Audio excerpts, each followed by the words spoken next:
Alright, I just typed up a warning to you guys that there's a small blip in the stream, but it comes right back. My internet just decided to disconnect for like a half second.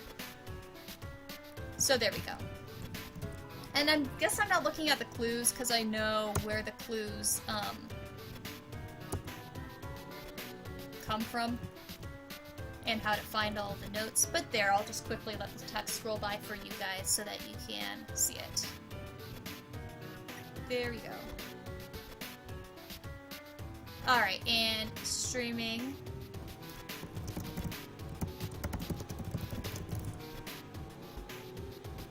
There we go.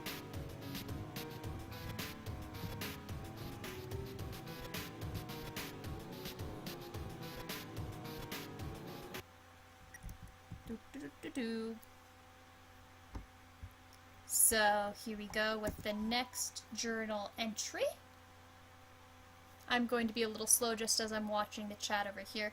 My streaming, according to my software, is completely fine. It just had a short blip, so I'm just waiting for you guys to catch up to the blip again. But everything should be good, so I'll dally a little bit to wait for the Twitch lag to catch up to me.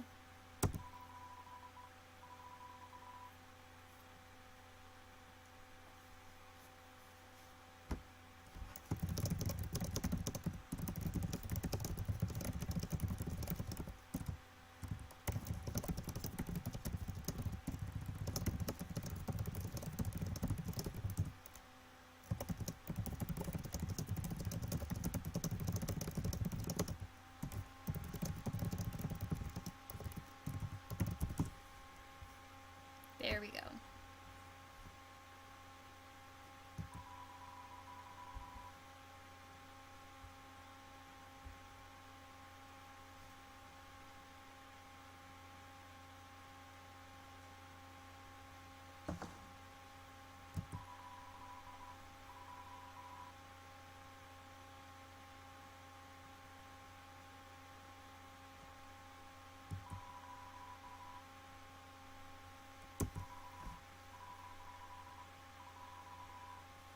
Poor Alphys. Like, this is totally not the way that you should be going about with friendship, and yet that's exactly what she does.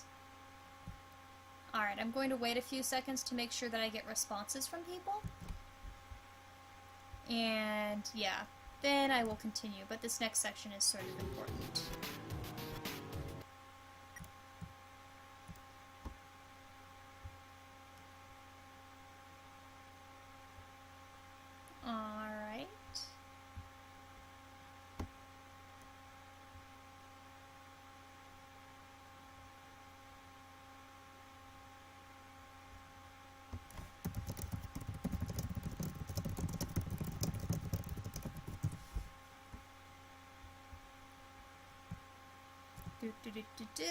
Just asking you guys, please let me know ASAP if you see it, because I'm sure that you guys see it. My stream is clear, but I don't know without feedback. So I do like to know and hear from people before I continue with something important.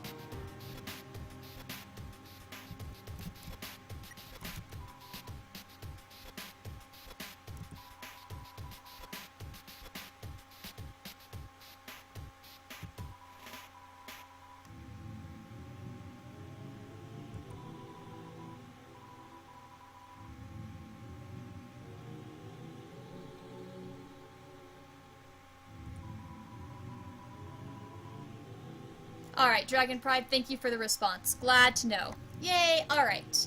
I will continue on then with the fun next section.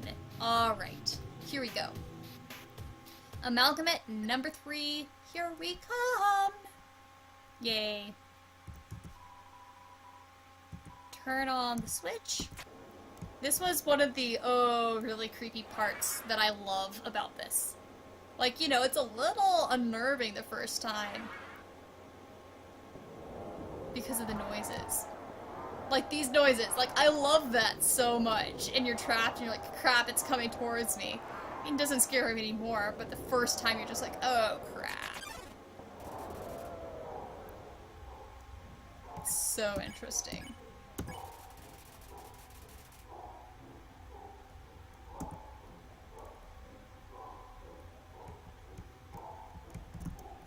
Alright. I should actually try to dodge, shouldn't I? Alright. Well, back in a Magamit.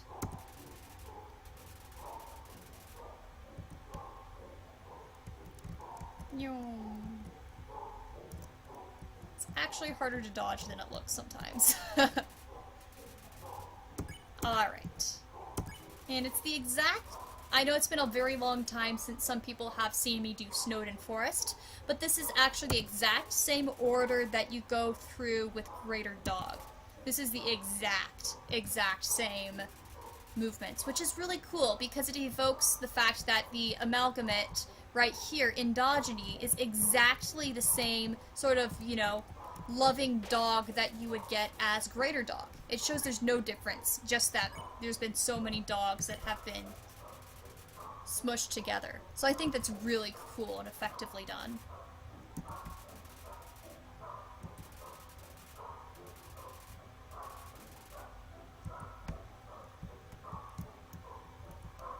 Alright, dodgy dodge, dodge, dodge. Oops. Yeah, I predicted that one. Alright, petting time.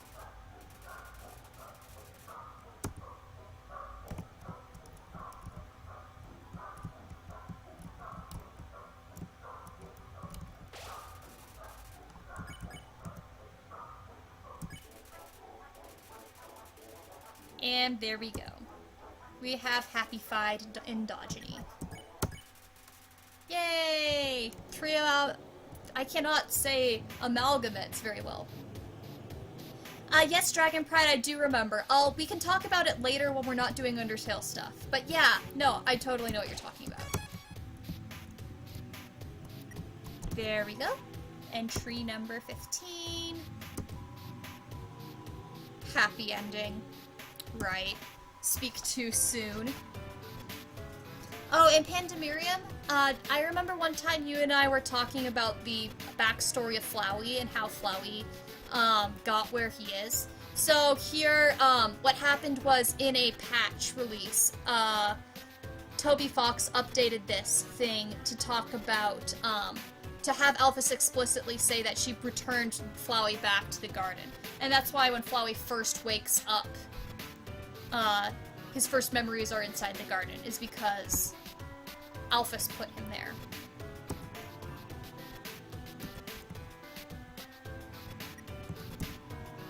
Entry number 16. No, no, no, no, no, no, no, no! I love that so much. And entry number 17 isn't shown here, but you can read all about entry number 17 soon. Sandro, oh, I'm sorry that your internet crashed a little too. Well, I hope that your internet no longer does annoying things. It's just so hard sometimes. I mean, internet's a lot more reliable than it used to be, but there are definitely still times where it will be an inconvenience. And Sandra, so I did miss what you were saying about Frisk. Okay, so, you can always rewatch things on Twitch, which is nice. But I can also just say that, to quickly recapitulate what I was talking about, my thought about Frisk is just, it's interesting because, as you say, it's true that there is a distinction between you as the player and Frisk, and you can feel that. But at the same time, you also are capable of having so many different routes that you do influence what sort of Frisk is in the game.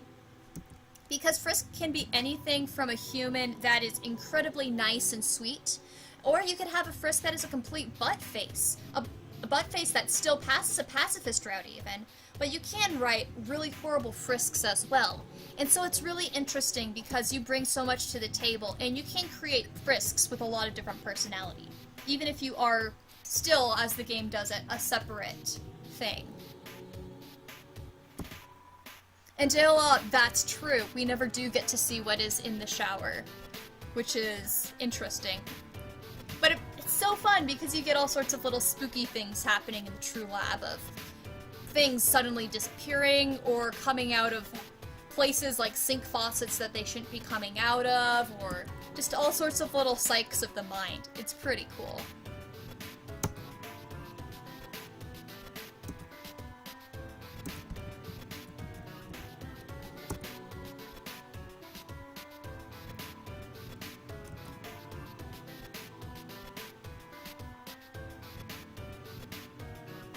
Sticky ones. Ha. The amalgamates have been watching TV. That's great.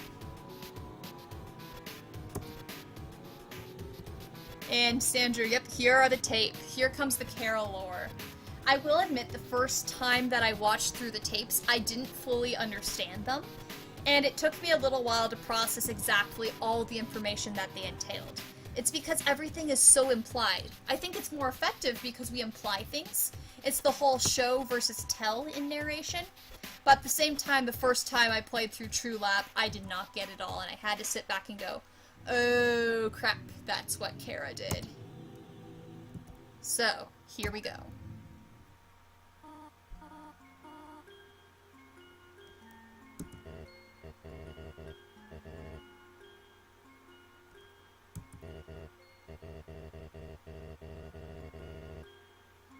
So cute, you actually get to see Asriel as they were.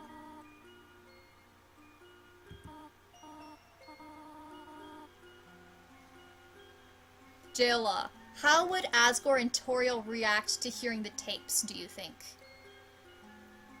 Ooh. Ow.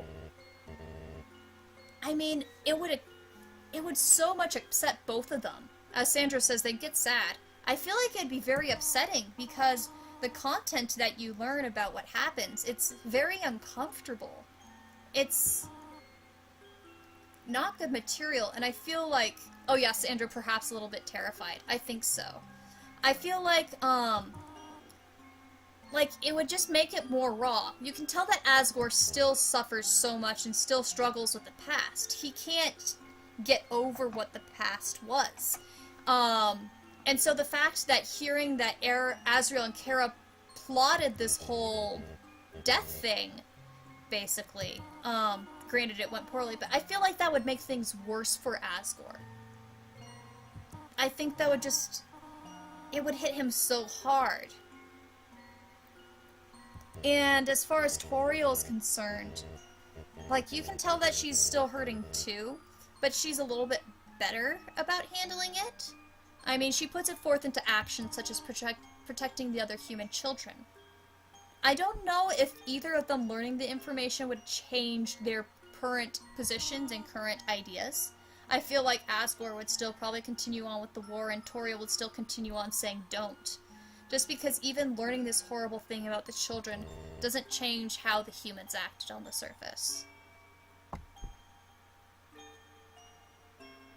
So, alright, Sandro. I just don't know what to make of Kara.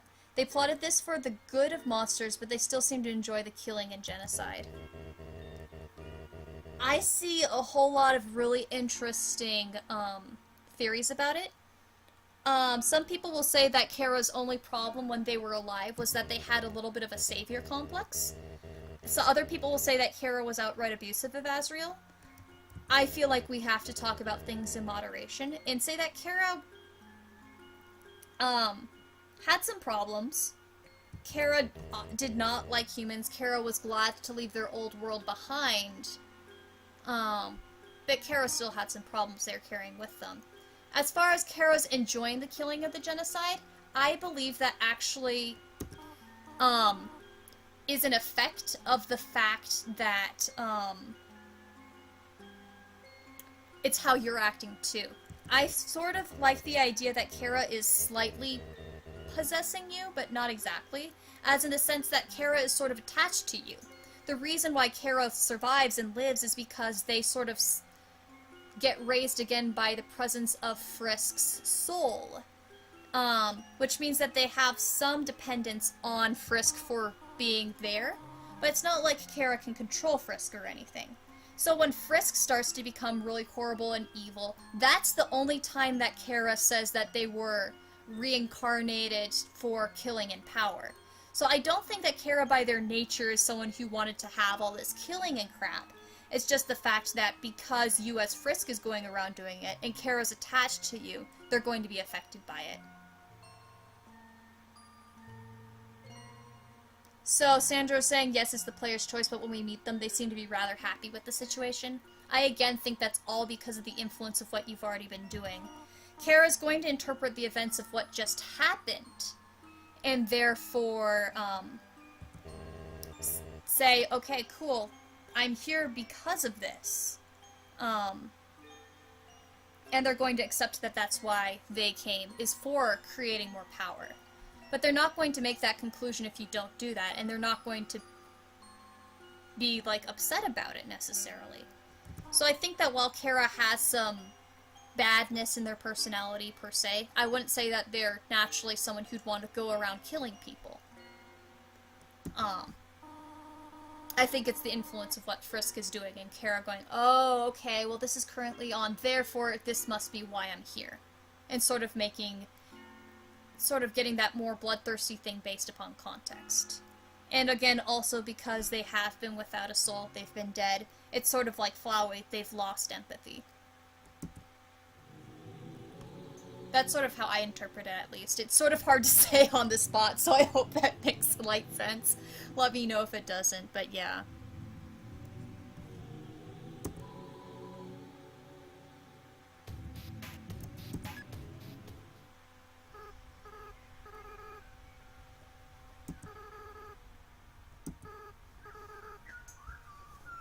But yeah, it's really interesting, because there's so little that we get concretely about Kara that we have to make our best guesses. And everyone makes such different guesses. It's interesting. Alright, Sandro, do you think Kara is the narrator? I find the theory interesting. I find the theory really, really interesting too. And honestly, I do think the Nara-Kara theory is right. I do think it is exactly what's happening. So yeah, I'm full out Nara-Kara. I agree with it.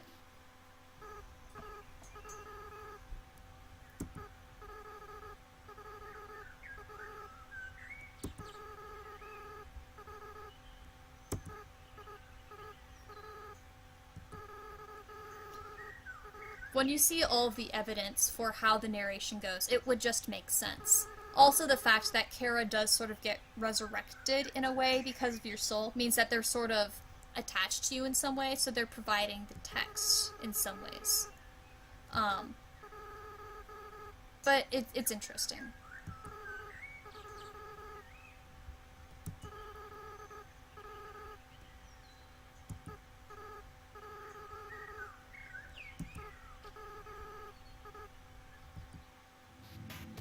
Alright.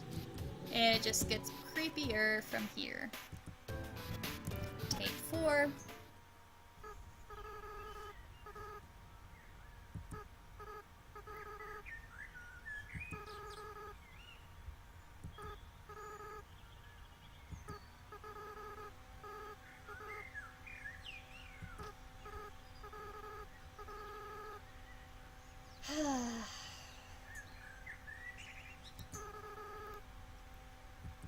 So annoying and so frustrating. Sandra, if Kara is always the narrator, why do they sometimes narrate with red text in Genocide? I feel it's the difference between I and you. So the red text only occurs when it's really obvious that they're projecting themselves. Kara gets lots less subtle in the Genocide route because the fact that you're accumulating HP and so forth gives Kara more power. And Kara having more power gets them more confidence in directly speaking out and saying I, me, and so forth. But it's only in those I, me, very personal instances where they're referring to themselves that you get the red text. But it doesn't mean that they're not narrating with the white text. But with the white text, it's more focused on you, Frisk. And so the white text is more meant to be observations of what's going on with Frisk and their commentary about Frisk, as versus the red text, which is commentary about themselves.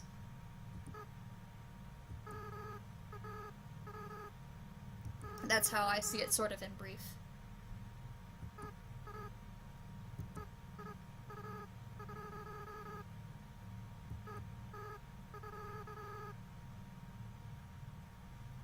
And Sandra, I think perhaps is they talking through Frisk as in some kind of half position.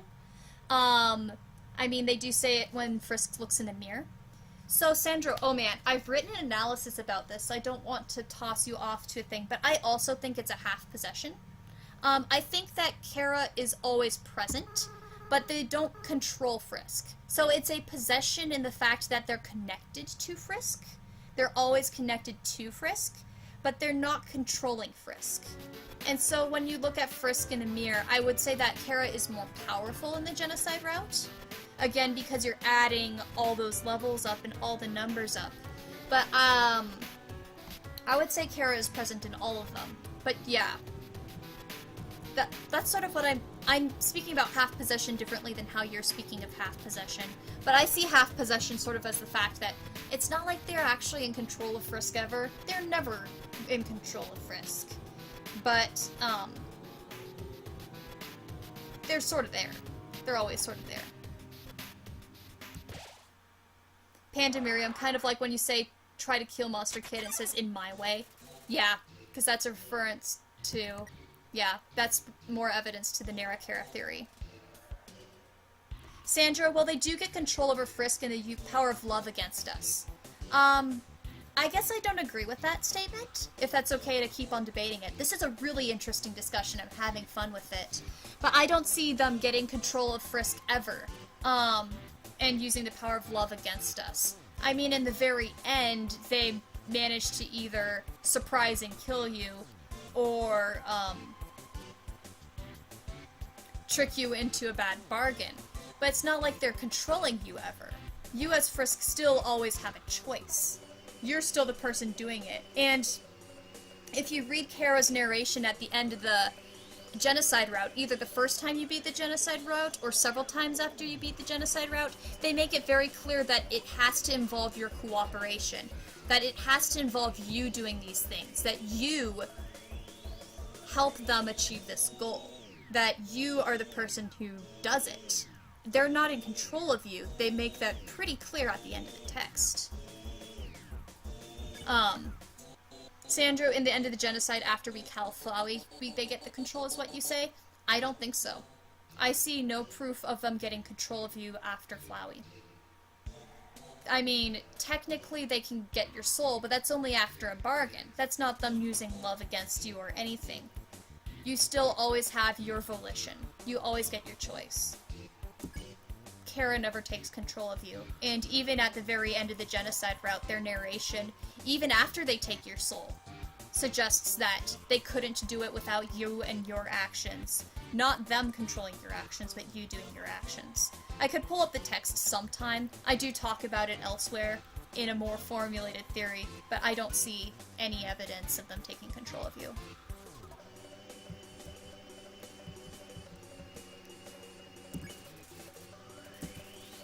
But that's all just about interpreting the game, and it's always so interesting to see how different people interpret the game.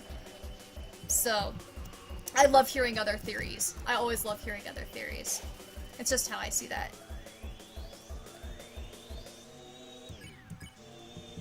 So I need to flex.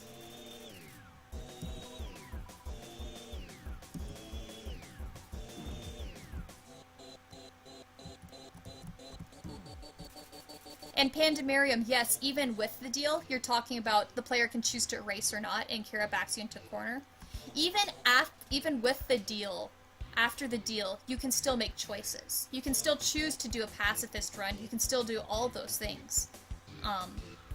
Even if you make whatever choice you make at the end of the genocide route, you still have volition in any subsequent route too.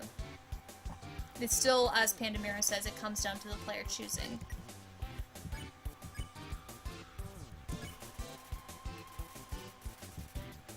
It's interesting, though.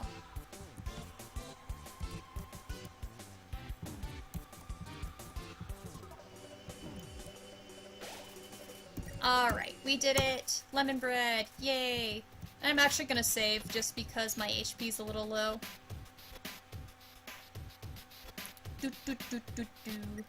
Man, guys, this is a fun discussion. I love getting into all these deep discussions and hearing different people's opinions about things, and I would love to keep discussing Undertale with people, like, back and forth all the time. It's so much fun to hear the different theories, different speculations, different thoughts. There's just so much embedded within this game and so much to keep talking about that I never get tired of it, and it's so cool. There's just such a reason why people keep on talking about it and keep on thinking of new things or new ideas or different ideas, and there's reasons why people disagree on this game. And I think it's so cool to see all the different ways people think about it. There's so many times where it's like, you know, I have my own theories, but listening to other people's theories just as well, I just get excited about them. So cool. So yeah, honestly, like, just so you guys know, I always get excited, even if I say, yeah, I don't agree with that theory. I'm always so excited to hear your opinion. I always love it, and don't let me ever sound like I'm dismissing an idea. I just like debating and talking about it, and hearing different people's ideas tossing back and forth. Alright, so Sandra says the way you see it, Kara briefly takes control over Frisk after Flowey's killed to thank the player and finish the job. So, by the way you see it, is that how Frisk sees Kara at all? But, is that what you mean? Because, as I see it, Frisk is still, Kara and Frisk are talking to one another. So, I don't see a possession, but the fact that there's a communication, and although Kara wants to finish the job, you can say no. And they will attack you. If you're saying, is it when Kara attacks you at the very end? Sort of in the jump scare? Is that the part where you're saying they're taking control? The jump scare?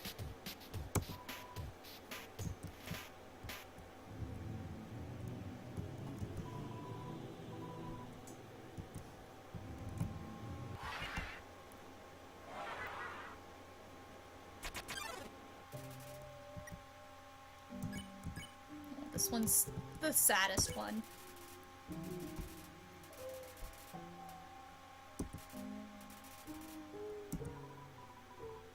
Alright, so there's another topic going on. I suspect we'll continue talking about Frisk and Kara, which is so cool, but I'll just keep on responding to the comments I see on the chat.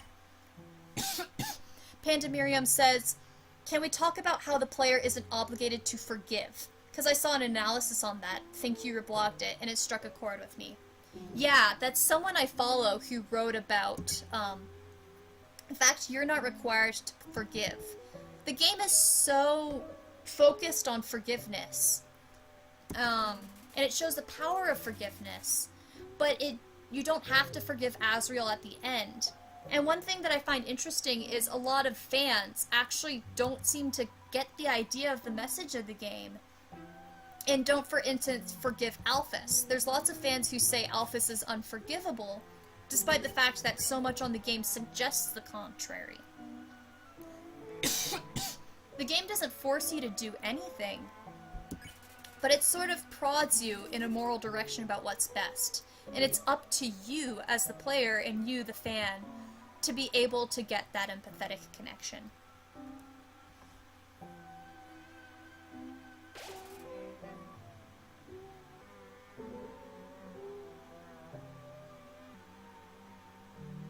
Sandro, as I said, Frisk and the player are different people. Kara takes over control over Frisk, who is actively doing the things inside the game while we control it.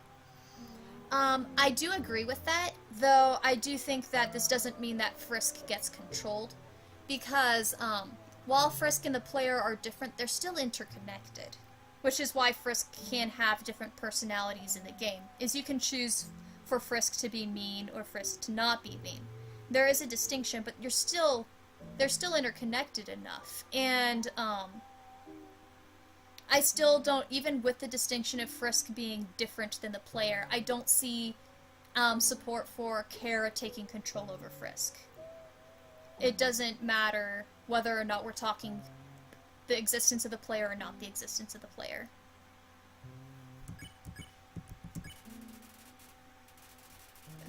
Whether or not we connect or separate the player with Frisk doesn't change that I'm not seeing your proof. In general. I just want to know what the proof is. Hello, Helsing! Good to see you on the chat! Yay! And Jayla, it's interesting. You say Frisk is a lover, not a fighter. I mean, it depends upon Frisk. Frisk is a blank slate. Frisk can be a fighter. Frisk can be a fighter. That's one thing about the game, is while Frisk has the capability of being a lover, there are routes in which Frisk can be a fighter. And different playthroughs get different characters of who Frisk is as a person. So a lot of fans do interpret Frisk as like the cutest, most wonderful little child ever, but it's not necessarily the case. Frisk can be freaking anybody. Frisk can be a horrible little kid. Alright, I haven't been paying enough attention to know which keyholes I have and haven't turned in, so sorry, I'm gonna have to backtrack to remember what I've connected. Okay, so I've got the yellow keyhole.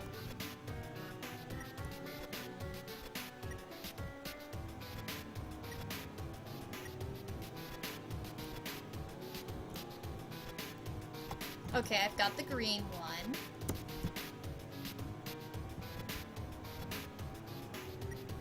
Haha, Panda Miriam. Frisk can be a total dickwad, and I love that. I do too. Like, Frisk can say things like, oh, Papyrus isn't cool, oh, what a loser. You can tell Papyrus that he's a loser to his face. Frisk can be horrible. And while it's true that, well, Panda Miriam, the thing with starting with the name Frisk is that's Kara's name. The name that you choose. So you're not actually naming Frisk, Spoopy or Lonk. That's not their name until the end. That's the name of Kara. And if you get the whole lore thing, you have to look and see Kara's explanation at the end of the genocide for how that makes sense. But when you look at the stats, what Kara says is that they are attack, they're DF, they're EXP, they're love, they're HP. And so when they say those numbers increase, that's me. And if you look right here at that chart, Steve, that's me. And at the very end of the game, as we'll see shortly, we'll see them saying, oh, you're not actually Kara. Or in this case, Asriel will say, oh, you're not actually Steve, are you? So you're never actually that human. So what's interesting about the game is it sort of psychs you into giving a name that you're not actually naming Frisk. You're naming Kara, which is interesting.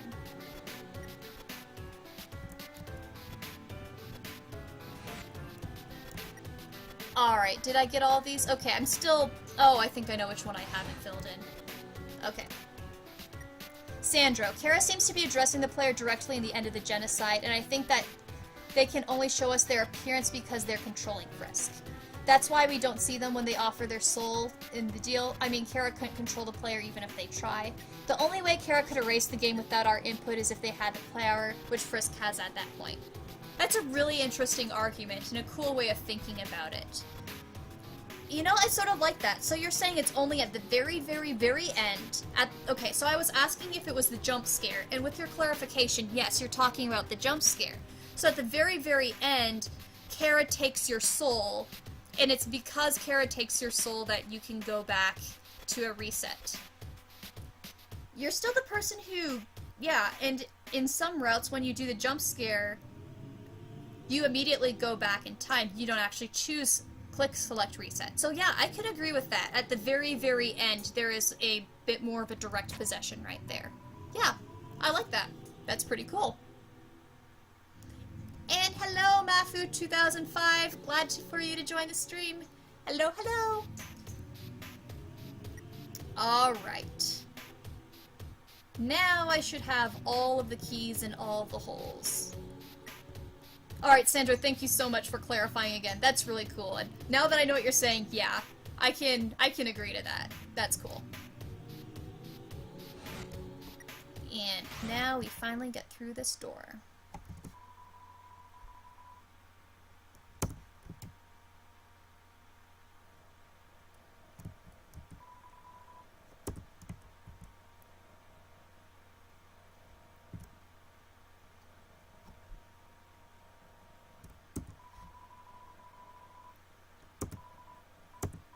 Turned it on, yes. And then scary music. And they're all after us! Oh no! And you can actually, for people who've never played the game before, you actually cannot move Frisk any direction. You can't dodge or anything. The game literally just cements you in place right there and you can't do anything.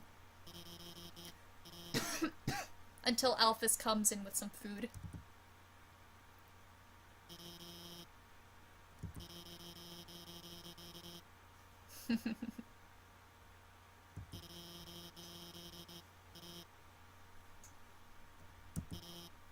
Amalgamates have good sense of smell if they can smell potato chips on you. I can never smell potato chips unless they're, like, right in my nose. Granted, I also have a terrible sense of smell, but potato chips aren't that pungent.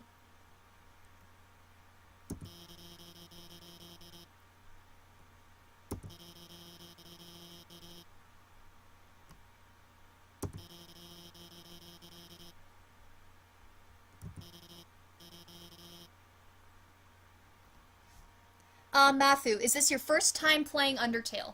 No, it is not. I have played about 175 recorded hours of Undertale, according to Steam.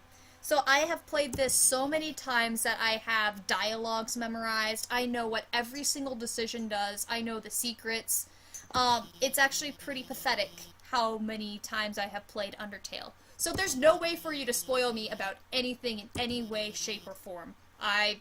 I just love the game so much that I wanted to stream it with friends and show some people who aren't as familiar with Undertale, or even in some cases I've had some of my friends who've never played the game or don't know much about it watch as well. So I'm streaming this to share my love of this game and give other people the experience to see it.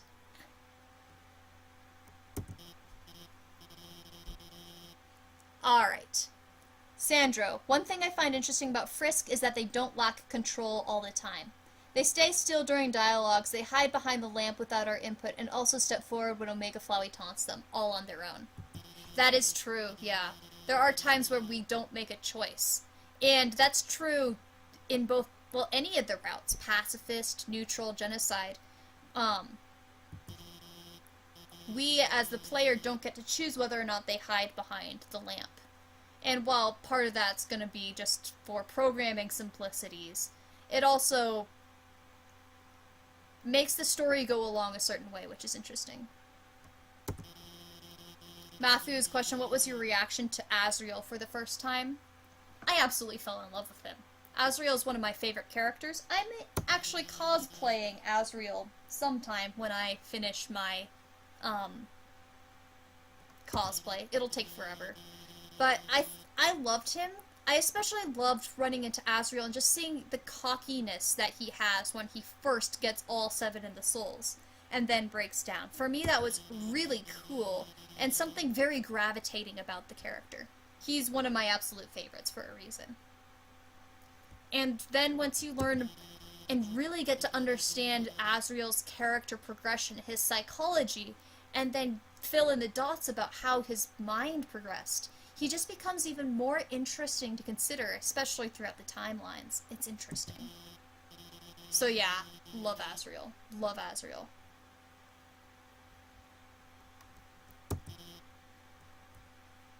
Sandra, what was your reaction to Toriel? I really thought she was going to be evil. So I'd heard a slight amount about Toriel from other friends who'd played it. I played Undertale almost completely blind, but not 100% blind. I knew that Toriel was a beloved goat mom, and so when I saw her, I just knew that she was a nice woman. I will admit I didn't expect Toriel to be the queen or have this tragic backstory.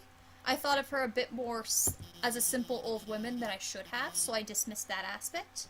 But I will admit I actually thought Toriel and the Ruins arc was a little bit boring and not that interesting. I feel like Toriel's more interesting when you've gone through the game several times, so yeah.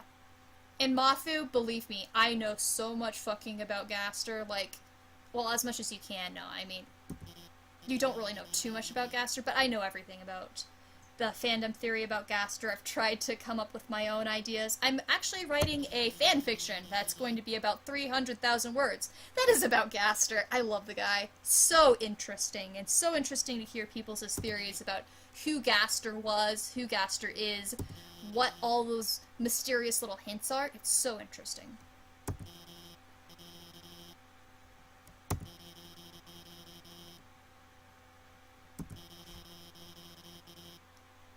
Sandro says, I really thought the game was going to be like Undertale is. That's interesting.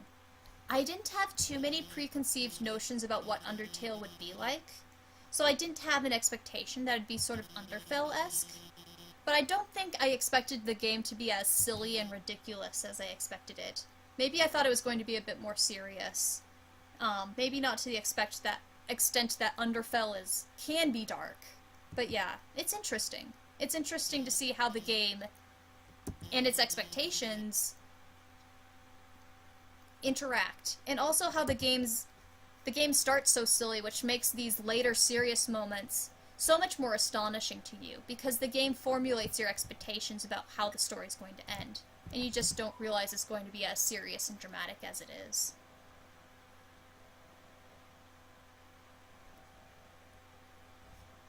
Alright, so Mafu says, yeah, me too, he's Sans' dad, he was the first royal scientist, I know a lot too. Well, the theory about Gaster being Sans' father it's all fanon. It's not proven, and we don't know for sure if that's true or not. I mean, it's an interesting idea, and I've seen some really great stories about the idea that Gaster is related to Sans, but we don't know for sure. We really don't know. So, I mean, I've seen lots of good stories where people do that, but I personally don't prescribe to that theory, and there's nothing in-game evidence that actually would prove or disprove that. My personal perspective is, it seems a little bit more likely that Gaster and Sans were colleagues. I feel like that's a little bit more plausible just from in-game evidence. But then we only can get bits and pieces from the game canonically, and then we have to fit it together. And that's why there are so many different theories about Gaster and who he was, is just because we have so little information to canonically go on. But yay. I'm always so happy to see other Gaster lovers and talk to people about Gaster and their ideas. It's fun.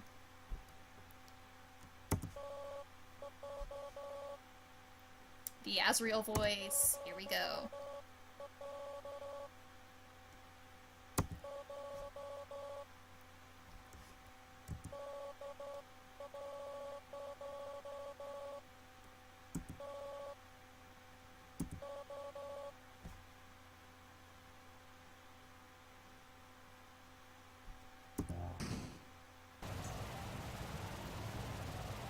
Alright, Sandro.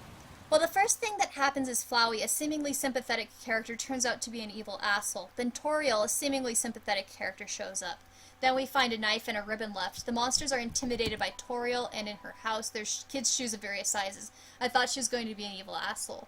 That is interesting, and I can see how you would jump to those conclusions. That is very similar to how Undertale Toriel is. That's true. That's interesting. Sandro, you don't have to apologize for writing a lot. Honestly, I just love seeing everything that you've written. It's fun to talk to you and discuss these things. So, no problem about writing a lot. It's fun. And Mafu, I agree. Flowey knowing that you killed Toriel and go back and spared her.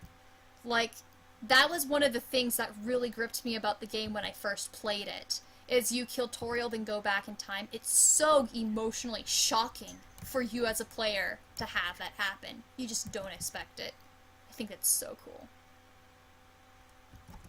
Alright guys, it's Asriel time! Woohoo!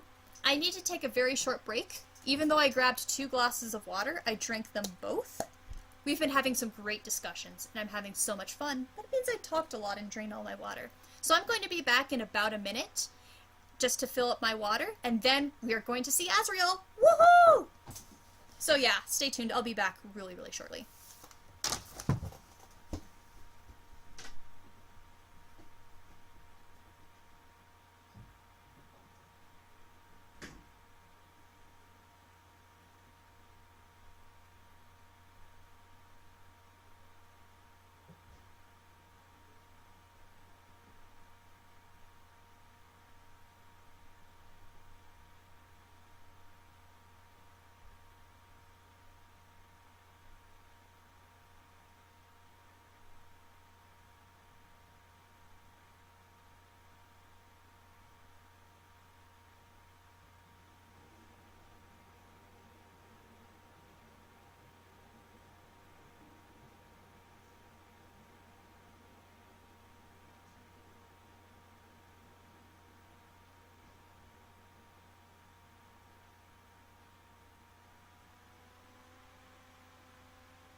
Alright, I got my water. Yay! And we are ready to go. Hello, Asriel! It is time.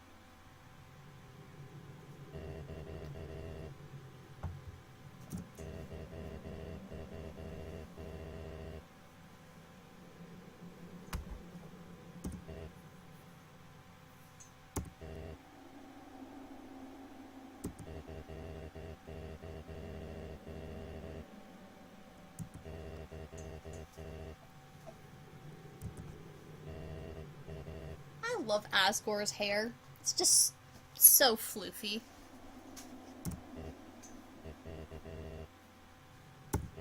Alright, goat. Here we go. Oh, Mafu, thoughts on Kara. Okay, so we had this huge... I think you weren't on the stream at this point, but we had this huge discussion about Kara. You can always rewatch the Twitch, no worries. But my thoughts about Kara are... Mostly, Kara was not the best human being out there. Not the worst, but they had a little bit of some worrisome problems. But they're not all bad, and I felt like Kara did legitimately want to try to save monsters a little bit with their stupid idea to die and get Asriel to absorb their soul. But, I mean, it's hard to just say what are my thoughts on Kara in general. There's so much to be said. So much to be said. But yeah. Kara is someone who we can just talk about infinitely. They're just so interesting and there's so much to speculate on. So cool. Alright. And Toriel appears.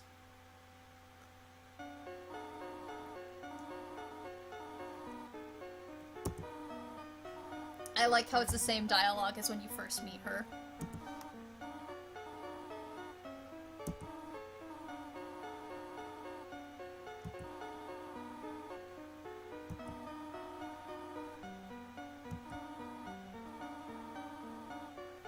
Yeah.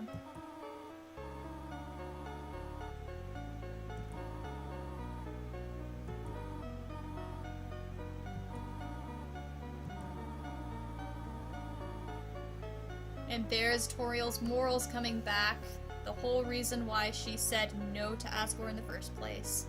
Haha, Sandro. Goat Mom saved us. Yes, she did.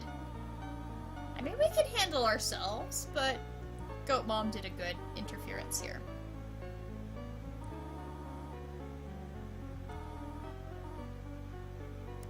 Good Toriel.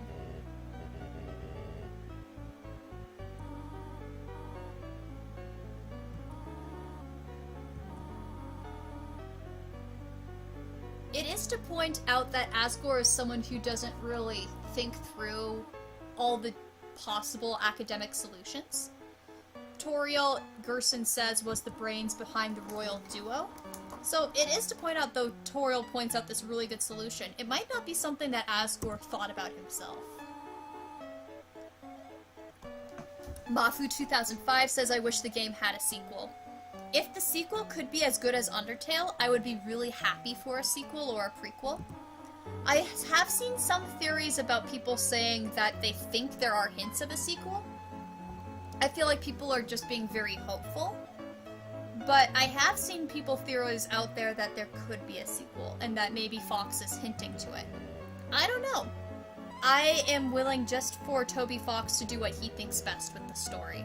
If he thinks that he can do more with the story, and that more should be said with the story, then let him tell the story. But if he would just tack something on because of money, I would not be happy with that. But I don't think Fox would do that. Fox has made it pretty clear that he's going to keep to the integrity of the story and so forth, and not just build a franchise for the sake of building a franchise, for instance.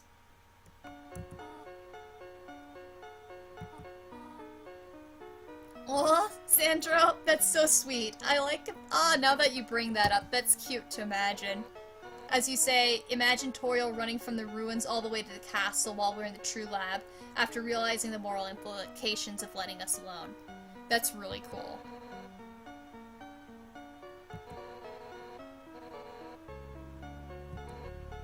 I love how Undyne tries to force people into being friends so many times. Even though she knows it doesn't work that way, she just tries. And through her aggression, you're going to be friends!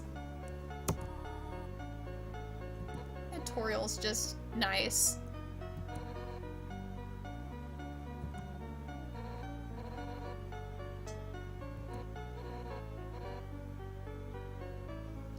When anybody else sees That's Rough Buddy, do you think about Avatar in the Moon? And that point where Sokka and Zuko are talking on the air balloon, and Sokka says, "My girlfriend turned into moon," and Zuko says, "That's rough, buddy." I can't see that phrase without thinking about that moment.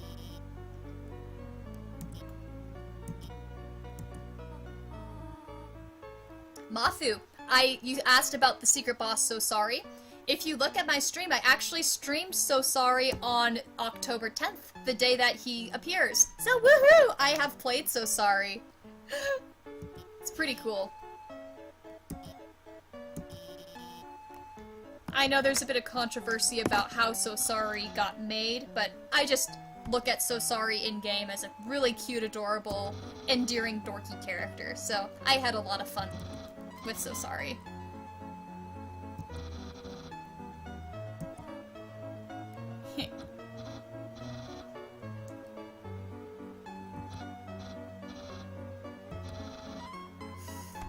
I love how Papyrus can't tell the difference between Asgore and Toriel.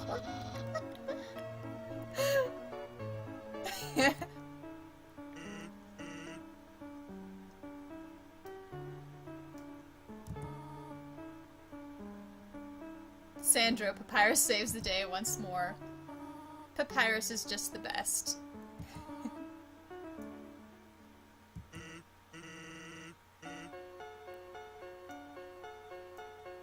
I love Asgore, Undyne, and Alphys's expressions while this is going on. Just the big what eyes. Like, how does Sans know the queen?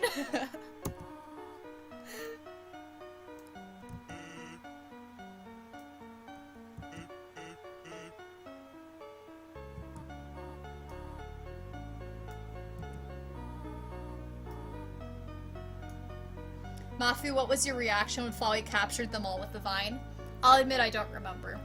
I don't remember my reaction the first time.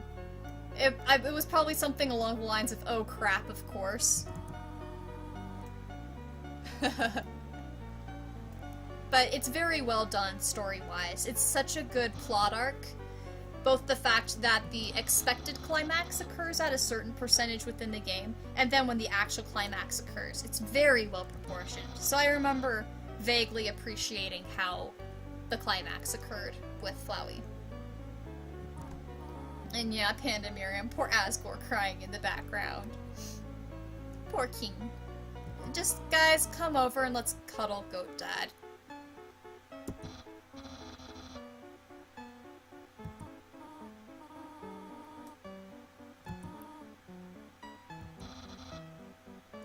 And then Toriel and Sans look at each other and are just entertained about it, and Papyrus is so upset about the joke.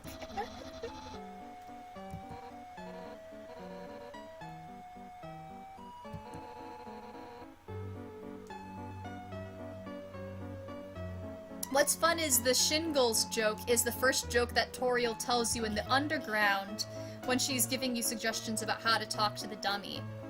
What's really fascinating is that all of Toriel's jokes are bone-related or skeleton-related, which means that Sans would have had to tell her that he's a skeleton, and then she would have adjusted all of her jokes to be skeleton-related just to relate to him. I think that's really interesting. And then, of course, when she meets Papyrus, another skeleton, the first thing she's going to do is pull out a stupid skeleton joke.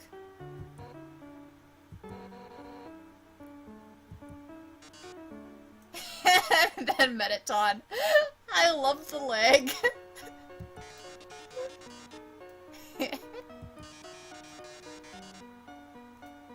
Sandro, Soriel forever. That's actually one question I would love to bring up with people. There's a lot of debate for a reason. Is Soriel canon or fanon? It's really left up to your interpretation. I'd be interested to hear what people say.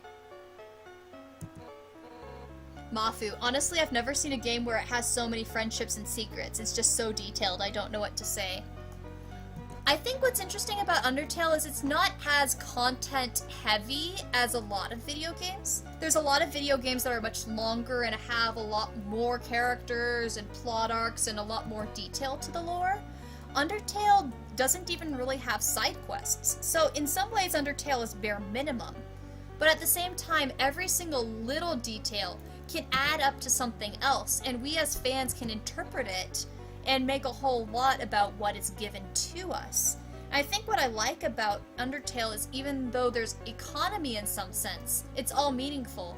And then the friendships, as you say, are so powerful. It's both the characters and the friendships and relationships. And then it's the fact that you have those tiny little details and half-told backstories. It's the fact that Undertale doesn't tell you everything, but it hints at a whole lot more, which allows us the opportunity to explore, ask questions in lore, to make our own theories, all based upon evidence. But there's so much in Undertale that's guessed and not proven, which is really interesting. And so for me, Mafu, I also agree. There's a beautiful amount of detail to the game that's just really meaningful. And so Undertale isn't just a game that is as simple as it might initially seem. There's a whole lot of depth to it. I really like that.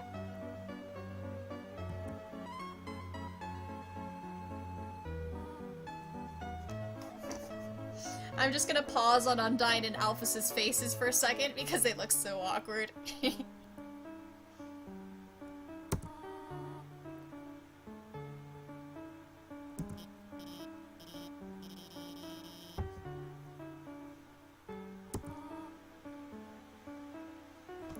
Okay, I will remember the first time I played this game, I got so happy to see all the 6 main characters lined up like this. I just was like, aww, look at them all, they're all here.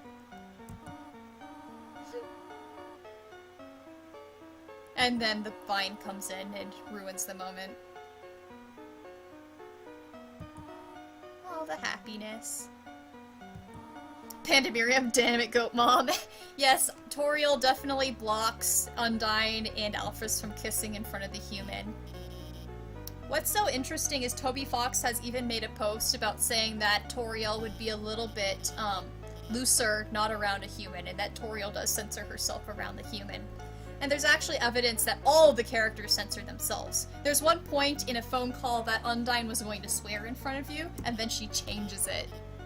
So it's really funny, all of the monsters sort of recognize you're a kid and accommodate you for that. I think that's sort of entertaining. Of course, Sans is the one who cares the less, and he still says things like hell and crap in front of you. He doesn't care as much.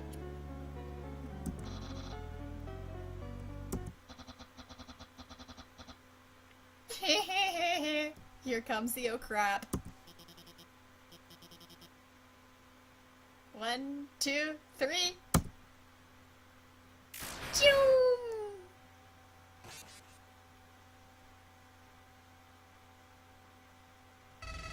Pandemirium, that's really nice of them to accommodate the kid. It is. And even in the battles, there's proof that they are really nice to you in the battles. Undyne tells you how to use the spear and shield. Papyrus tells you how to jump higher. It's really interesting to see the fact that the characters accommodate the kid. Sandra, oh, the murder flower tricked us. What a twist. Yep.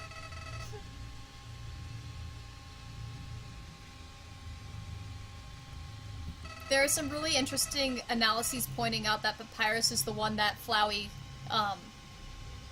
binds the hardest, sort of suggesting Papyrus's level of power that you just never really get to see.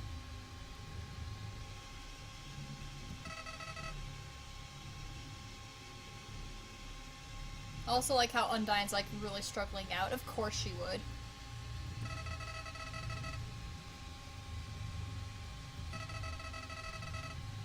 And Flowey, absolutely love your dialogue. Such a cool character.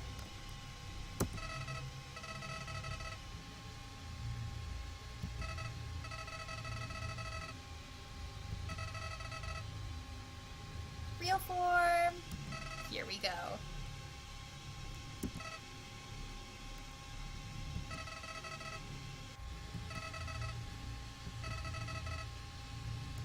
And fourth wall. Ha.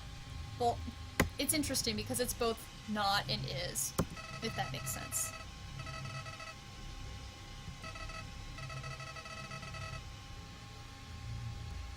Such a cool game.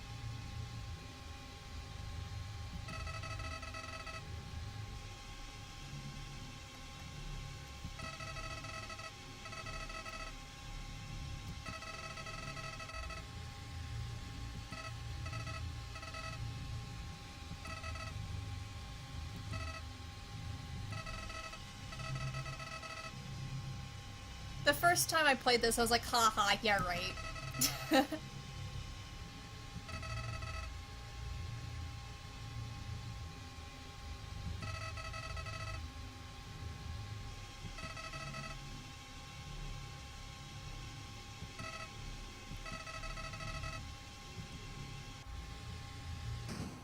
And here we go. The emotional parts begin. Such a family-friendly game. A cute little flower is gonna kill you a million times. Thanks, Flowey. Thanks.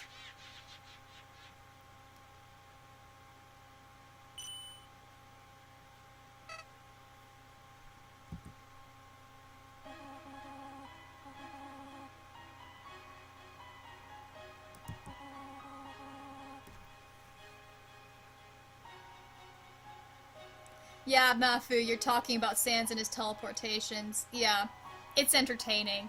What's always so fun is the only time Sans actually teleports on screen in front of your face is in the genocide route, and he sort of used it as an intimidation tactic, and also then as a fighting tactic. I find that really interesting, that in pacifist and neutral routes, Sans sort of keeps the teleportation obscure and not right in your face, but as soon as you become a big threat, he'll sort of demonstrate his power and teleport right there in front of you and be less subtle about it. Sandra says or not, he most likely bends space and time. It just really depends on how you interpret it. Bending space and time is technically sort of a teleportation. It just depends on how you interpret it. The joke about Papyrus saying Sans pranking you from the past can be interpreted so many different ways, and it's just, you've got to guess what Sans can and can't do. Or any of the characters, really. I don't think of Sans as any more powerful or not powerful as the other characters.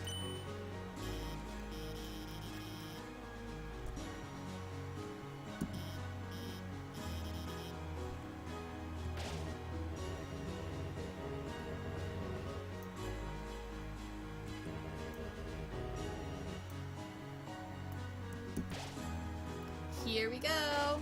And everyone shows up! Yay! Such a cool moment in the game.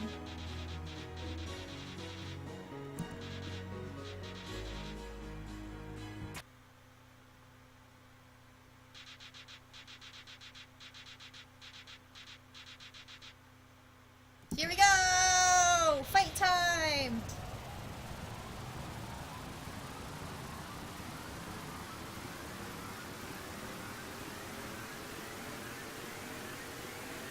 It's like Full Metal Alchemist, where basically everybody's soul gets taken and crap.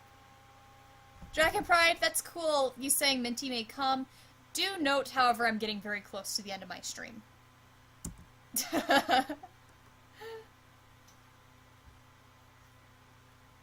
And here we go. Finally seeing Asriel.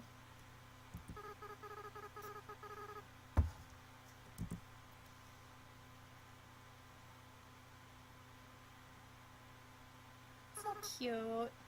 Howdy. Mafu, yes, I know about Goner Kid and all that. Yes. It's all interesting Gaster lore. And I've actually played this game before, and I've actually run into some of Gaster's followers in my own playthroughs. It's sort of fun. I Unfortunately, I'm so obsessed with Undertale that I've probably heard everything. It's pretty bad. Alright, here we go. I'm actually gonna have to slightly pay attention so that I don't completely screw up. Yep, and there we go. Already screwed up. Here we go. I love the visuals in this moment, even if they're hard to dodge because the visuals are that overwhelming. Pandemarium, you love the track so much. It's effective. I think the visuals for this are so cool. And then just what Asriel says. And also there's that cocky little I love this moment so much. I love the Asriel. Even though I hate this one, hate this one. Okay, Chaos Saber. This one. Right.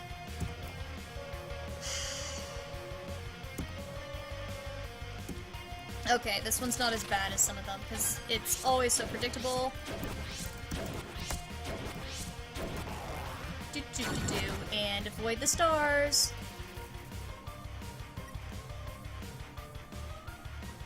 Mafu, it's so hard to get in the door with Toby because you have to dodge every credit. It is. And I will admit I myself have never dodged every single credit. I've never really felt it worth learning how to dodge every single credit. But I've seen videos about getting into Toby's room, and that's good enough for me, really.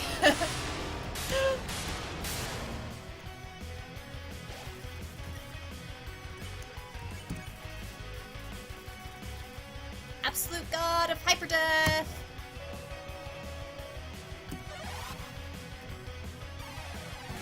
Oh man, the climax in this game is so worth it. Like, oh man, just, I cannot ever get enough of how cool this game is. Chaos Buster. I'll just keep on dreaming.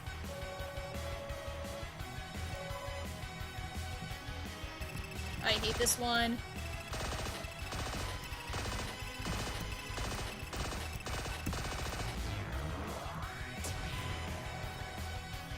There. I really don't care about doing my items or not. Why not?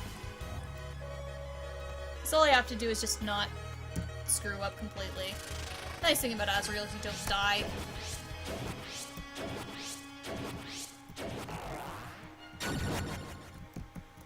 There. Chaos Buster. There's no point in fighting him, but I might as well just to show what happens. It's always a miss. I also find it interesting that even at the end of this, you can still choose to fight him. Like, after all you have learned in the game, you can still choose to fight him. I find that so interesting.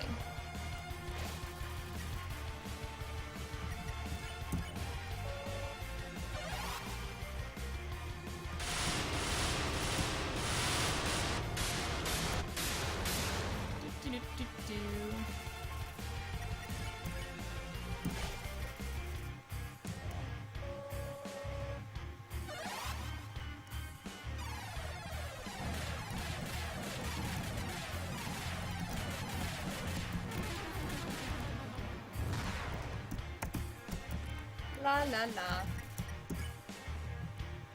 Oh, I didn't eat the pie during gas. Oh, no, wait, duh, I did eat the pie. I forgot.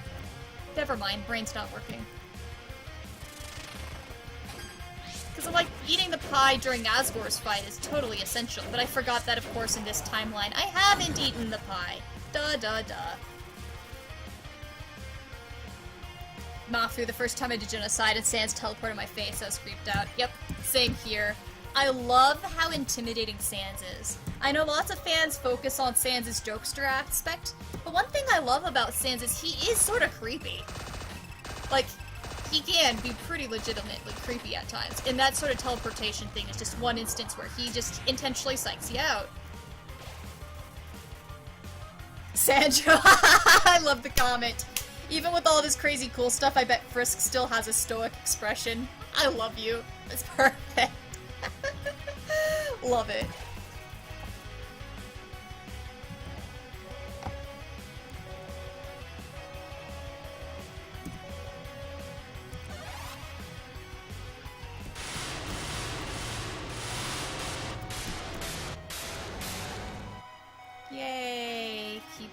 Hyper Goner. Oh my gosh, I love these names.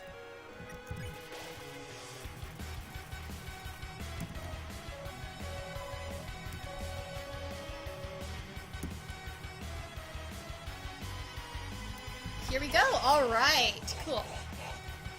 And there's no way to really dodge this, so I'll just sit right here.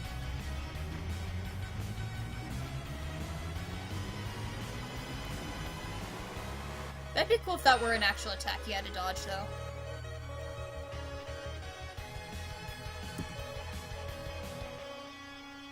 Mafu, the thing I'm confused about is Sans doesn't attack you when you just kill his brother, but you have to kill everyone.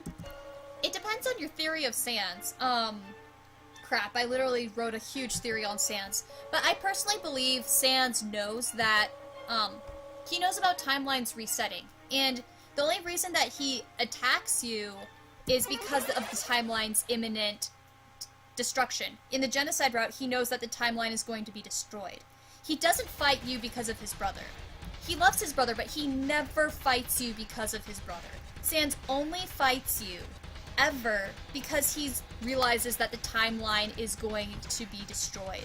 And it's at that point in time that Sans is like, okay, I can't stand by anymore. I have to do this. Because if I don't do this, you're literally going to destroy the existence of this location in time. So, that's when he does it. It has nothing to do with his brother. Alright, here we go.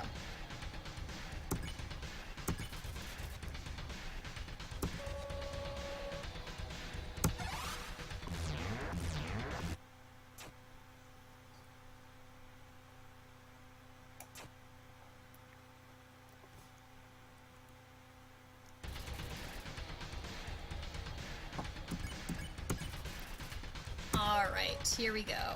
We're nearing the end.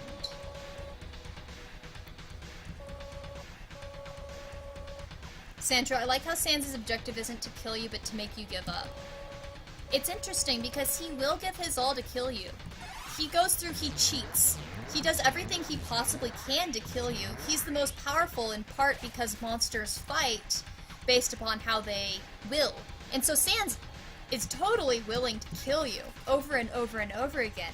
But he knows that killing you in one timeline isn't sufficient because you can just go back in time and defeat him again. And you're right, you're absolutely right, Sandro. Sans has to make you give up. He has to be so frustrating to fight over and over and over that you give up trying, so that the timeline isn't destroyed and you never beat him. Because he knows that there's going to be some timeline otherwise in which it could happen. So he has to get you to give up. He can't just kill you.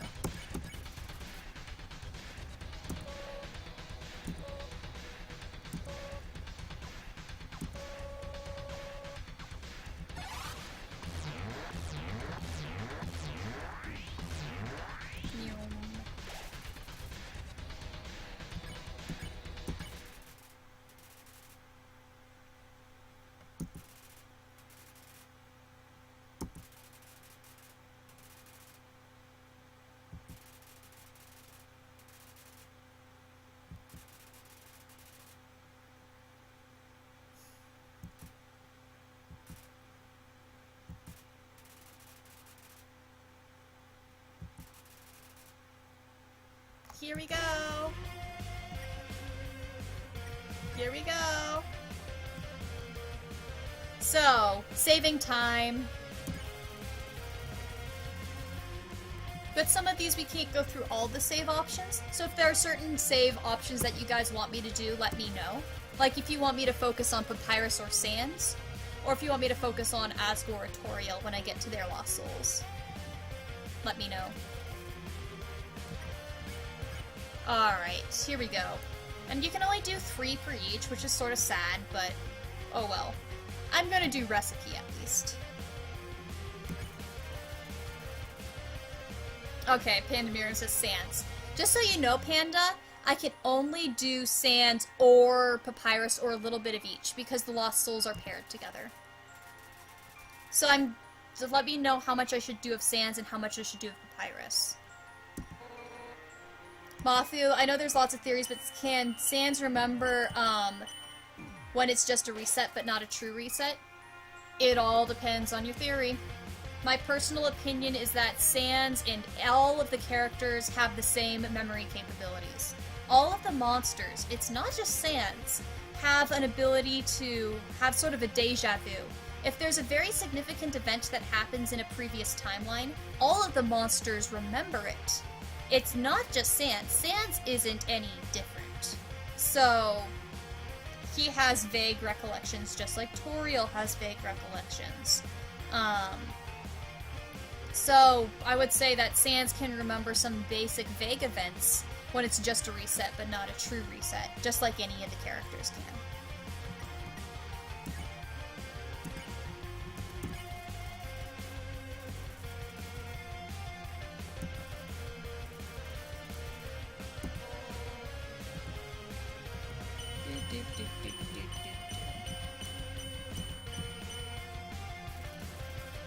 Alright, Lost Soul, let's do Fake Hit for the last one.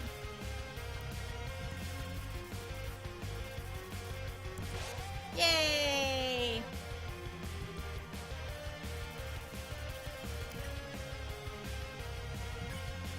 So I saved Undyne. I'll go to Alphys, and I still see some contemplation, it looks like, about how much to do of Sans and Papyrus, so I'll wait for those two a little bit. But I'll get to them next, I guess. Mafu, yes, like when you kill Toriel and reset, talking to her when you're fighting, yes, exactly like that. She'll suspect that you're a ghost. And also, Toriel will know what your preference is, cinnamon or butterscotch. If you do some partial resets, Papyrus will recognize you, even though he's never seen a human before, and on and on and on. So it seems like all of the characters have some deja vu remembrance.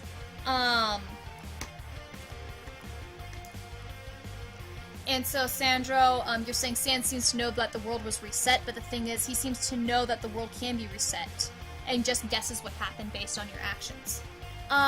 I feel like it can't be Sans just guessing. Sans wouldn't be able to count how many times you died in a genocide route just by looking at the expression on your face. Sans has to remember a little bit more than that. Hey, Minty! It's great to see you! It's wonderful for you to zoom in!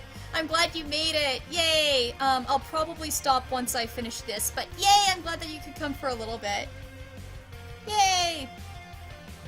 And Pandemarium, it is interesting Undyne and Alphys aren't paired. Go figure. Now I should probably use both of my hands so that I can actually slightly dodge this. There we go.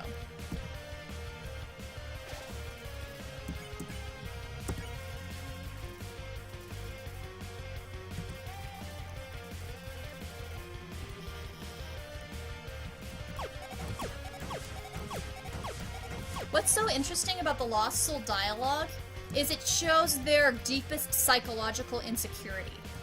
So each character shows what they struggle with the most emotionally when they're a lost soul.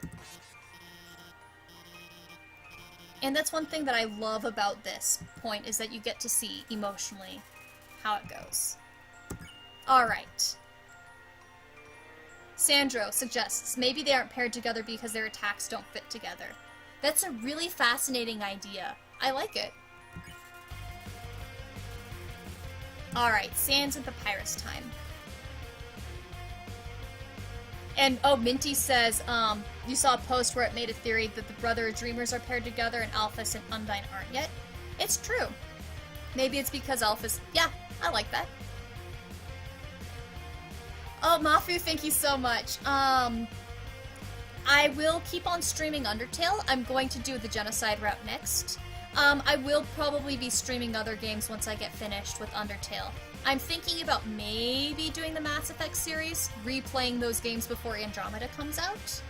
We'll see. I'm open to requests. I have a lot of games, and it is fun to stream. Alright. So, here are the Papyrus ones. We can joke, recipe, puzzle, or insult. And the Sans ones, we can take a break, judgment, joke, or crossword. We can do the Papyrus ones, honestly, because the Sans reaction, if you just do Papyrus, is pretty cute. Shall we do that? Let's do a joke, because joke is just funny for both of them.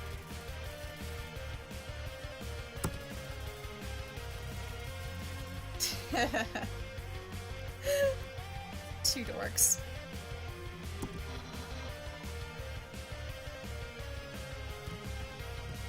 Boing, boing. Panda Miriam says Papyrus puzzle. Alright, we can do a puzzle.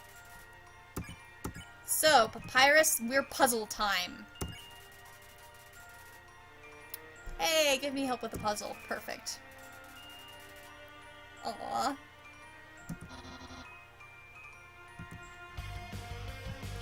Boing. And these are the attacks that both of them do, which is so cool. Alright, the last one, let's do recipe. Because that's just good. Cook something for me, even though it tastes terrible!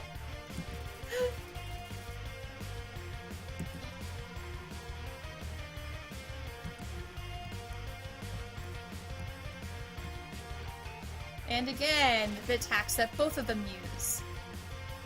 Alright, so we have one more. But we can do the insult so we get the Sans cute little dialogue. Let's do that.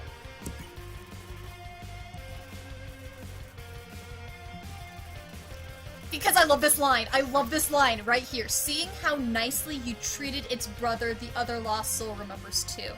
That just hits a chord with me. Makes me so happy.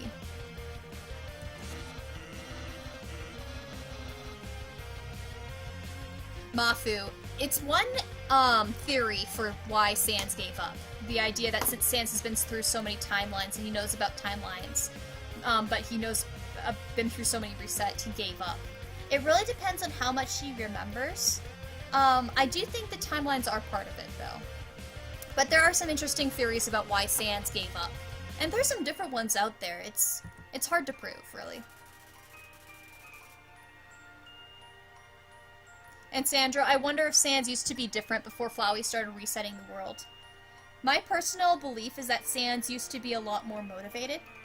The fact that there are good indications that Sans is a physicist, maybe even a quantum physicist, you would have to probably get a PhD, which means a whole lot of schooling and a whole lot of hard work. So I personally think that before Sans gave up, he was actually a much harder worker than he is now. I mean, I actually think he's a hard worker now. I do think he's a very hard worker now, but he's also, he doesn't have that same sort of oomph as before, I guess. So that's one thing that I suspect was different about Sans before he just sort of got worn out.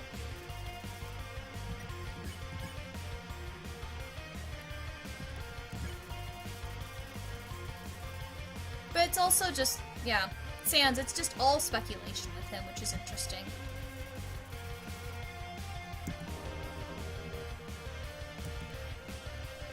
And attacks that both of them do, both of them do, both of them do. Whoosh. I'm going to hug you, because I have to. Panda Miriam, be nice to Asgore. Alright, I'll do some nice things to the Asgore lost soul. Asgore needs love.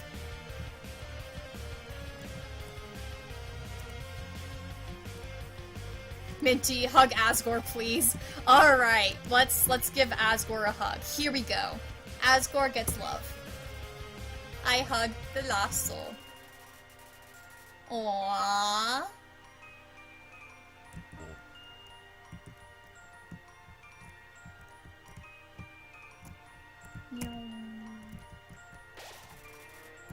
So, we did 2 to Toriel. Let's do 2 to Asgore. Let's do Mercy for him, too.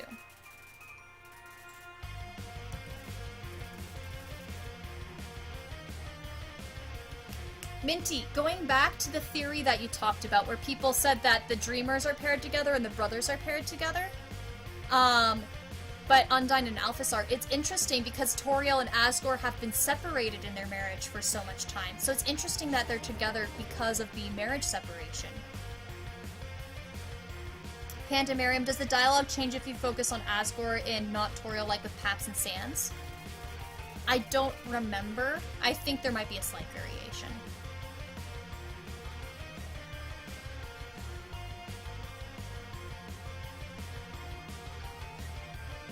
Mafu, the reason I thought Sans kills you because of his brother, because he warns you if you spare Paps in the genocide, he will thank you. I do think that, well, Sans does care about his brother. It's not the reason he fights you, but there is evidence that the way in which Sans kill you is a little bit based on vengeance. When Sans offers you mercy and then gives you like a hug of acceptance, his speech is almost thought per thought how Papyrus talks to you right before you killed him in the genocide route, which suggests that, number one, Sans knows exactly how you killed him and Sans saw it somehow. And then number two, that Sans is killing you in the genocide route in an evocation of how you killed Papyrus, aka a little bit of vengeance. And there are other comments Sans makes that do suggest that he cares about his brother, obviously, in the genocide and neutral routes. It's not why Sans fights you, and he'll kill you for the purpose of the timeline. It's Papyrus's death affects him emotionally, and it'll affect how he kills you. But I don't say that's the reason why, primarily, he kills you. Minty commenting about the dreamers being paired together. Yeah, it is. It's they're probably bonded through soulmates or something, but just a guess. They're boss monsters, so they could work different. It's hard to say, yeah. It's interesting. It also depends upon whether or not you think that they're going to get together or not, eventually. Again, who knows? It's interesting.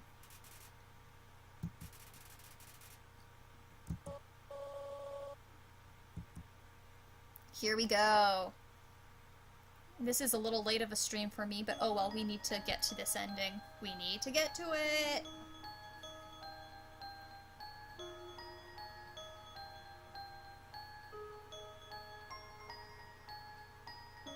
Aw.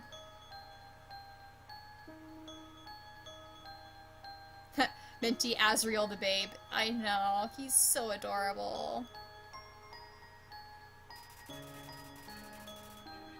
Aww. And Asriel emotionally breaks down. Asriel and his connection with the first human.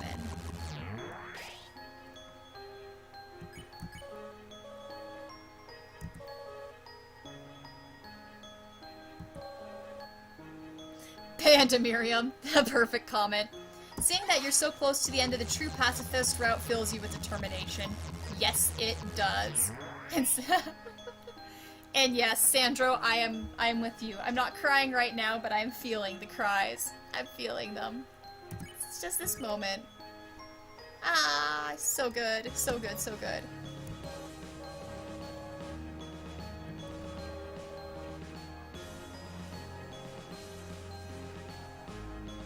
Minty, we're going on a feels trip. Good pun. Good pun. Big feels trip. Aww.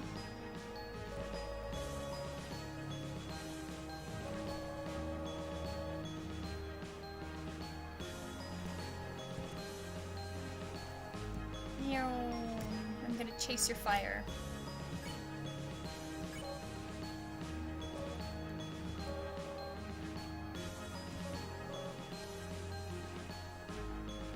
Oh, Mafu, the first time you did Pacifist the feels. Me too. I cried the first 4 times I passed the Pacifist route. It's so powerful. So, so powerful. Absolutely love it. So I'm with you. So many feels. Panda Miriam, I came here to have a good time and look what happened. Aw, Panda Miriam, you're enjoying the pain. You know it. And Minty, you're right, it is intriguing how Asriel uses Toriel's attacks. One thing I've been curious about is to what extent are the attacks, like, genetic? And to what extent are the attacks personalized? I would be really interested to know that.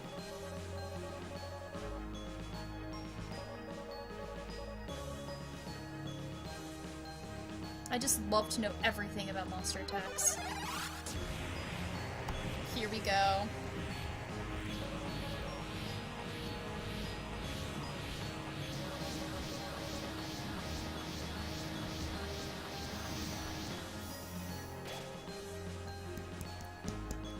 feels.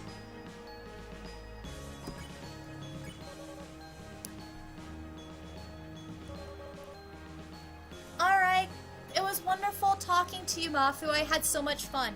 So you know I do streams every single Saturday, usually, at 7:30 MST. So I have a consistent schedule. This is one of the weird weeks where I'm doing a Sunday. But if you want to come again, you're totally welcome to. And I'll be doing more Undertale next Saturday. So thank you so much for coming. It was a lot of fun. Minty, one of the reasons why I'm so interested in monster attacks and how much is genetic is I want to know the reason why Sans and Papyrus have similar attacks. Is it because they learned them from each other?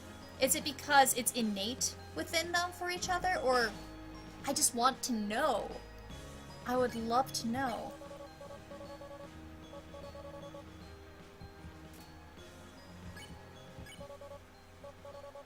And talk about effective use of fading out the music slowly.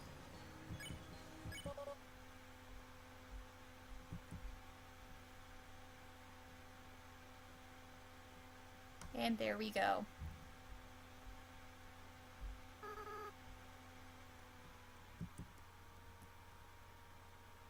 We're going to be nice to Asriel, right, guys? We better be nice to Asriel. I think I would just glare at you if guys said be mean.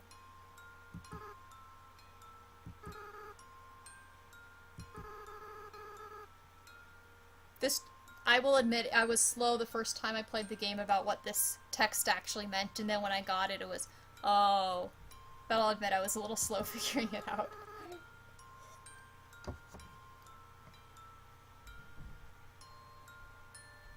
Minty, yes, exactly. I love that point so much. The fact that the brothers use attacks that they use in the battles when thinking about each other. It's so cool. It's so interesting.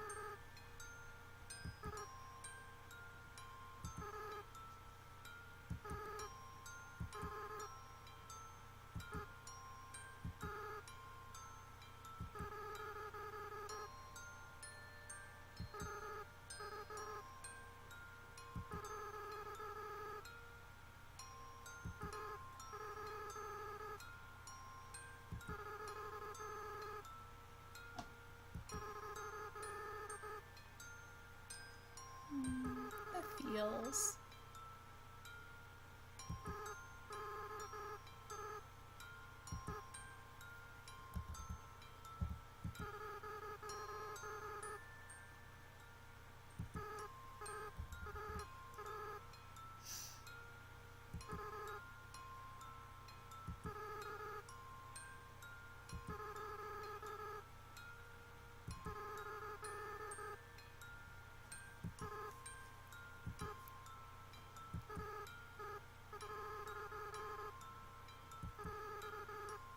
Sorry for not talking, I just always have to bathe in this moment. It's just so, yeah.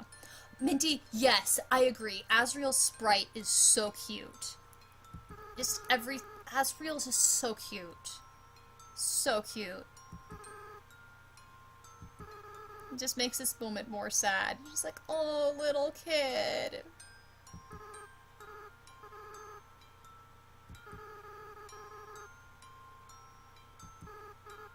And I, sorry, have to always do the forgive. We were talking about the forgive being unrequired earlier, but it's just so much cuter.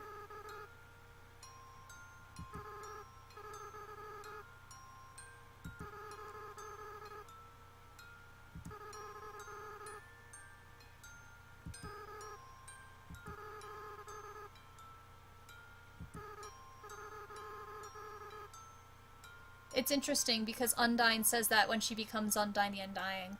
Really interesting. All burning with the same desire. With everyone's determination. And it happens! Yay! The barrier gets broken. Alright.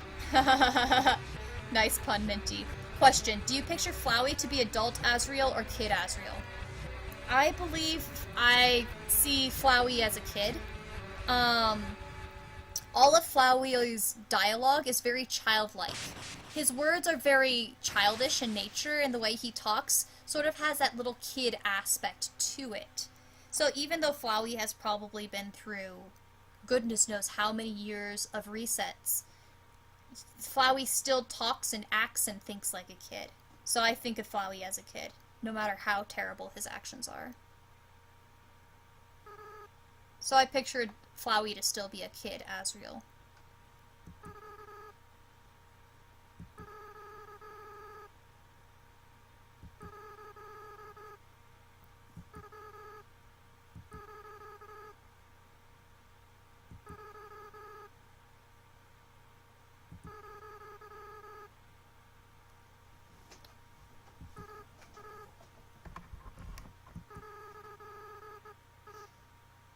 No.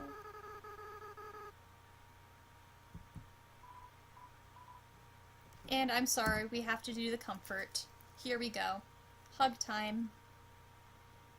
Hug the cute little kid. Goat kid. Aww.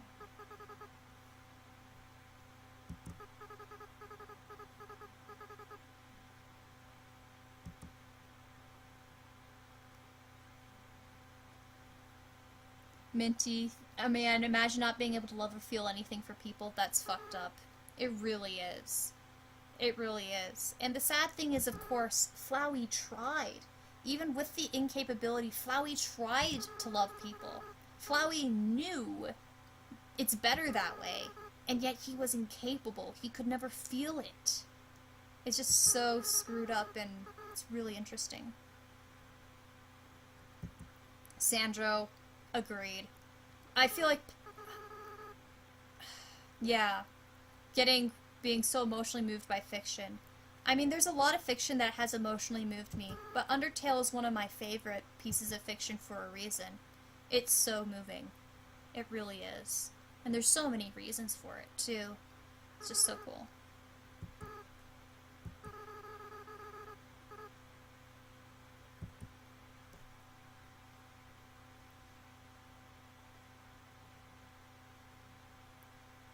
And there we go.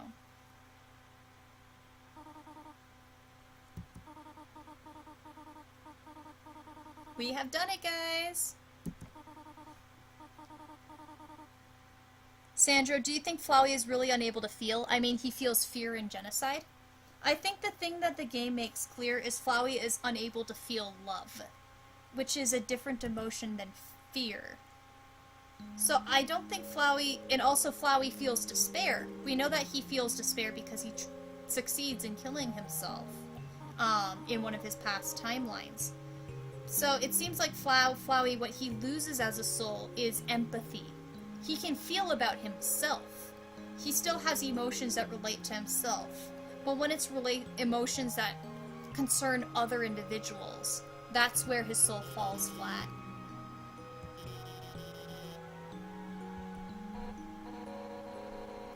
Alright, I've got a question for you guys. Do you want to continue doing all of the fun stuff that you can do at the end of the pacifist route, such as running back and talking to all the characters, or do we want to just end it? Because it is getting very late, and it would take a long time to do some of the other end of the pacifist route things, or we could just end the story. So I'm curious, what do you guys want me to do? How much of the extra pacifist route stuff do we want to do? Let me know.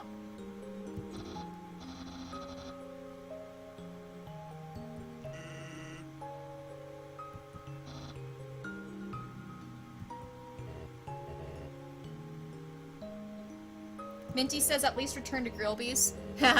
Alright.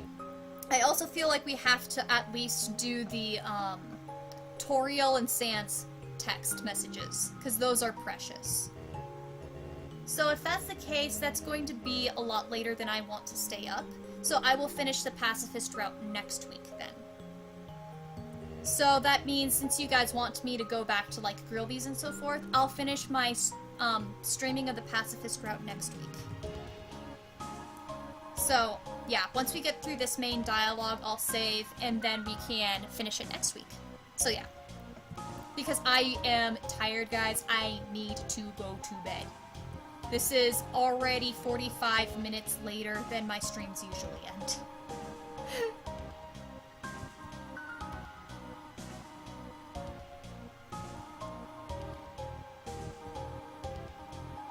It'll also give us a little time to recuperate our emotional feels.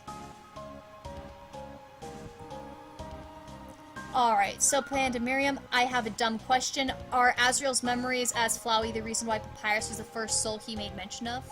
Like, usually that name pops up as the one character who reflects the most in your mind. It's an interesting question.